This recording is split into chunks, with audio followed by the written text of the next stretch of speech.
माननीय उद्धव ठाकरे यांच्या संदर्भात वारंवार ते जे काही बरळत आहेत, औरंगजेब फॅन्स क्लब, नक्कीच आम्ही जिना फॅन्स क्लबमध्ये सामील नाही. पाकिस्तानात जाऊन जिनाच्या कबरीवर फुले उधळणारे आम्ही नक्कीच नाही, किंवा पाकिस्तानात जाऊन नवाज शरीफचा केक कापण्यात आणि खाण्यामध्ये आम्हाला इंटरेस्ट कधीच नव्हता. या देशातल्या प्रखर राष्ट्रवादी मुसलमानांची एक बाजू मांडणं यात काही चुकीचं नाही.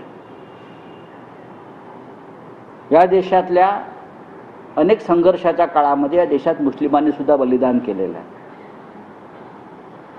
मला त्याच्यावर आता बोलायचं नाही, पण महाराष्ट्राचा पराभव त्यांना जिव्हारी लागलेला आहे.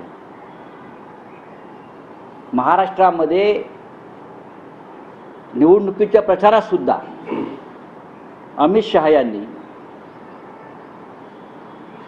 शरद पवारांवरती आरोप केले. माननीय उद्धव ठाकरे यांना औरंगजेब फॅन्स क्लबचे काय प्रमुख म्हटलं, तरीही या राज्याच्या जनतेनं त्यांचा दारुण पराभव केला. तुम्हाला सुरत जशी महाराजांनी लुटली एका राष्ट्रहितासाठी, तसे तुम्हाला गुजरातच्या व्यापाऱ्यांना आम्ही महाराष्ट्र लुटू देणार नाही, हा संदेश लोकसभा निवडणुकीच्या निकालानं अमित शहांना दिलेला आहे आणि त्याचा आक्रोश ते आता करतायत.